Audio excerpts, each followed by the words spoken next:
Yesterday only my salary is credited and only this much amount is left. How do I manage the entire month?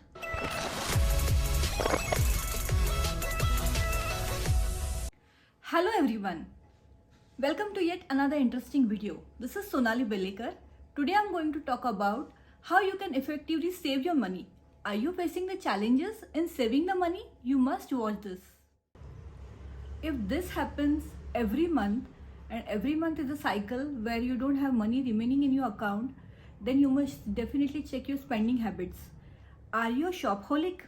Buying things give you happiness. Good, it is great, but you must check the stuff what you are buying. When it comes to your clothing, do you buy it on a specific occasion or you really don't require any occasion to buy the clothes? Take one example. Are you brand specific? Does it happen that you select a preferred brand? And yes, it is good to buy the clothes of good brand. But what you need to check is the quantity. At times when you visit a shopping mall, you might have not decided a budget you want to buy. And then there are different offers. So for example, you want to spend actually 5,000 rupees.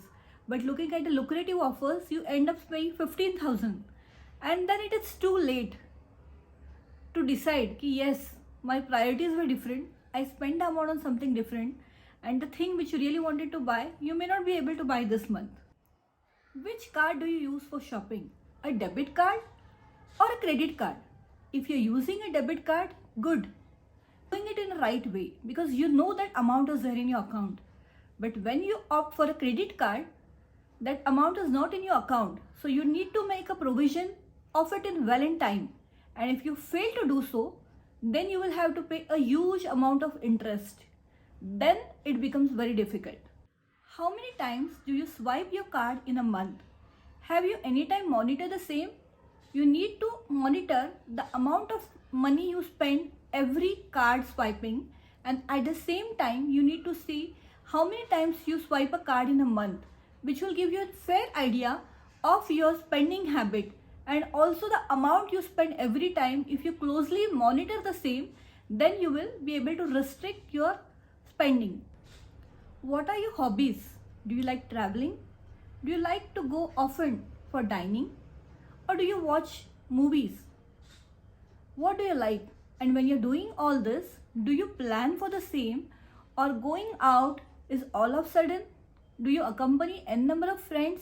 You get a feel good factor when you throw a party to your friends. And at the same time, when you plan your travel, do you plan a long destination travel or you opt for a local destination? When you're buying something, how do you make a decision for the same? Is it just for the sake of buying? Is it a status symbol or do you really need it? These are the three very important parameters you really need to check. At times, you buy a thing which is really required and very important and urgent. If you buy that, yes, your decision is right. At times, your decision is made where that thing is not required immediately, but still you buy. So you are doing a buying which is not required immediately. Third, it is just for the feel good factor, status symbol.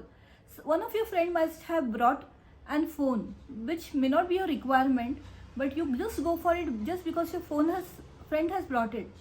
So check it. When you're buying, what is the decision making base? It will help you to buy the right product at right time and save your money.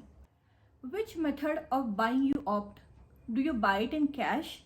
Do you pay lump sum or do you opt for an EMI? When you're opting for an EMI, maybe at times you spend a small amount, but check the recurring EMIs which may be huge cumulatively. So you need to plan in advance, see the EMI amount and the products which you want to buy, see the sequence. If you plan the sequence, you will be able to buy a right product. And at times there are festive offers. If you wait for some time, you might get a good deal and save a huge amount of money. If you liked my video, kindly subscribe to my YouTube channel, hit the bell icon, and you can share with your friends and family. Thank you.